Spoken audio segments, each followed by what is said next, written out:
The United States dollar underwrites almost everything you buy, borrow, and own. It is the language of global trade, the benchmark for oil, the default denomination for sovereign debt, and the operating system through which most of the world's financial machinery runs. And for 80 years, that position has been treated as permanent, as immovable as geography. It isn't. For the first time since Bretton Woods, the architecture is cracking, not loudly, not with a single crisis or a headline moment, quietly in bilateral trade settlements, central bank reserve shifts, and the decisions made in foreign ministries that never make Western headlines. The dollar is losing ground, and the people who would normally warn you about it have every incentive to stay quiet. Here's what almost nobody wants to say out loud. Reserve currencies don't last forever. They never have. And the conditions that made the dollar dominant unrivaled military power, unmatched economic output, institutional credibility, and a world with no more serious alternatives are eroding on every axis. Simultaneously, this isn't about America collapsing. It's about something subtler and more dangerous. It's about the slow withdrawal of global trust. And once that withdrawal crosses a threshold, the consequences for every asset you hold, every debt you carry, and every salary you earn will shift in ways that no more emergency policy reversal can easily undo.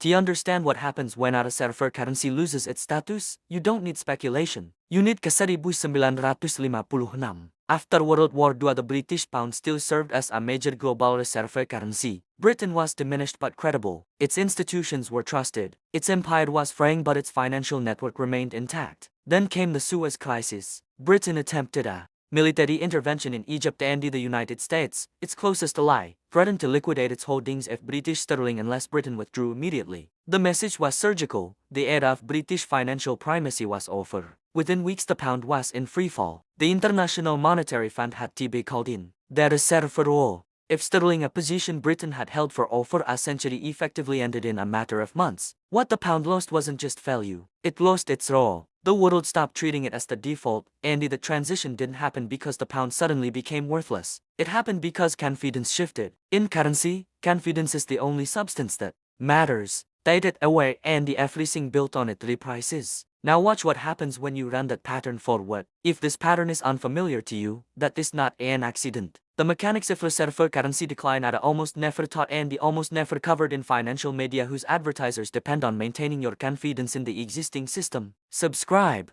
now, because what comes next is the part that directly affects what your savings, assets, and the cost of living will look like by 2035. The dollar's share of global central bank reserves has been declining for 2 decades. In 1999, the dollar accounted for roughly 71% of all foreign exchange reserves held by the world's central banks. By 2023, that figure had dropped to approximately 59%, a 12 percentage point erosion in just over 20 years. Translated to scale, global foreign exchange reserves total somewhere between 12 and $13 trillion.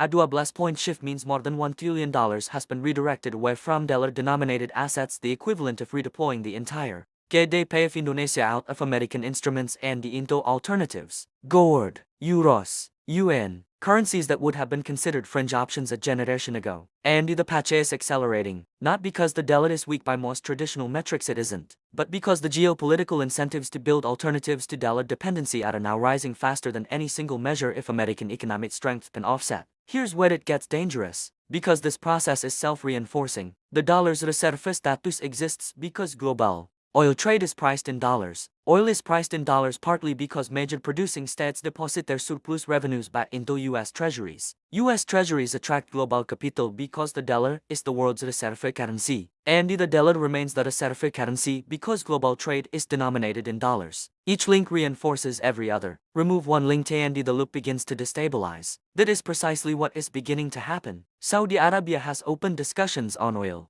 settlements in non-dollar currencies. China and Russia have expanded bilateral trade in yuan and rubles. Brazil and China settled a major trade agreement in 2023 without a single dollar changing hands. India is purchasing Russian oil in rupees. The BRICS bloc, now representing over 40% of the world's population, has been openly discussing a reserve currency alternative since 2022. Each individual deal is dismissible. Taken together, they represent the early architecture of a structural shift that once it reaches critical mass becomes self-sustaining. Historians who study currency transitions have identified a recurring pattern. Call it the 5 stages of reserve decline. Stage 1, dominance. The currency is uncontested. Trade, debt, and diplomacy flow through it automatically. Alternatives are theoretical. Number 1 seriously discusses replacement. Stage 2, early erosion. Alternatives begin appearing at the margins. Bilateral deals quietly bypass the dominant currency. The shift is statistically visible but economically minor. No more crisis emerges. No more alarm is raised.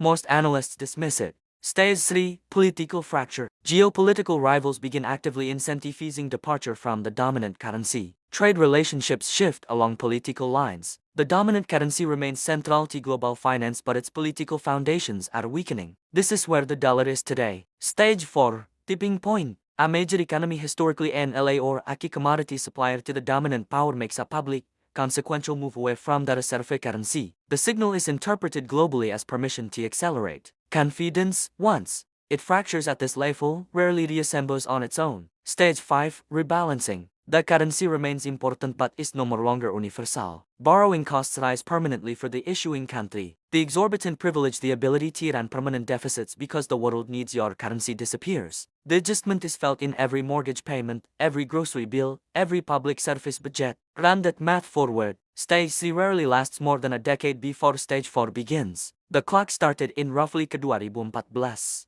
The dollar's reserve status is not a symbolic prize. It is a structural economic subsidy worth trillions of dollars annually, and most Americans have never been told it exists. Because global trade is settled in dollars, the United States can run chronic current account deficits, consuming more than it produces without the immediate punishment other countries face. Other nations must earn dollars to pay for their imports. The United States simply issues them. That asymmetry has financed the American standard of living for generations. The Congressional Budget Office projects the U.S. federal deficit at over $1.52 trillion annually for the foreseeable future. The debt is financed globally because the world needs dollars to function. Remove the demand even partially and borrowing costs rise. Mortgage rates tighten. Auto loan rates rise. The federal government's capacity to sustain spending on healthcare, defense, and the infrastructure without raising taxes narrows sharply. By 2040, if the dollar's reserve share falls to 45 to 50%, the United States could face a structural financing gap with no more precedent in modern history. Not a crash, a slow, inexorable repricing of everything. Interest rates that stay elevated not because inflation is running hot,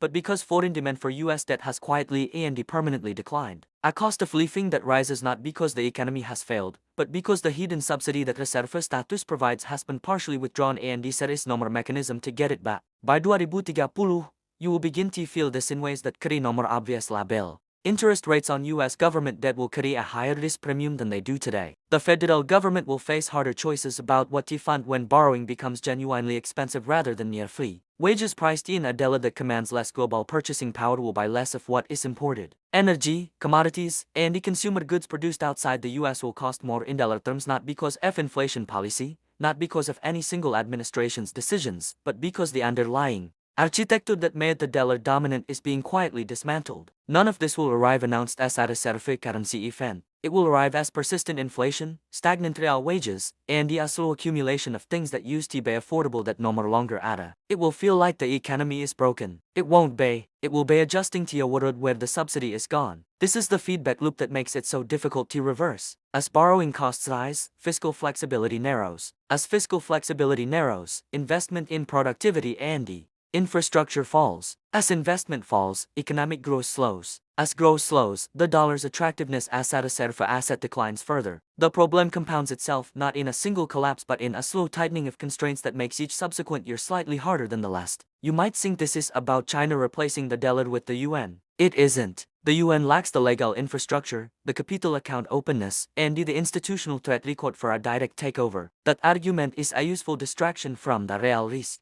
The real risk isn't replacement, it's fragmentation. A world in which different currency blocks handle different trade corridors. Oil priced in yuan for some buyers, commodities settled in euros for others, infrastructure loans denominated in yuan for emerging economies. Not one dominant replacement, but a dozen partial alternatives operating simultaneously. A multipolar currency world does not require a single winner. It only requires the dollar to lose enough exclusivity that its structural advantages erode. That fragmentation has already begun. The dollar's dominance was never a law of nature. It was a consequence of specific historical conditions, a world war that destroyed every other major economy while leaving America intact, institutions built to encode that advantage, and the decades of military and the financial architecture designed to make the dollar structurally indispensable. Those conditions are not being replicated, they are being circumvented. No more government will announce the end of dollar dominance. Sir will be nomor summit, nomor declaration, nomor single market event that marks the transition. Sir will be trade deals. In foreign currencies, reserve for rebalancing that barely makes the financial press, and the policy shifts in capitals that most Americans cannot find on a map, and they will accumulate, year by year,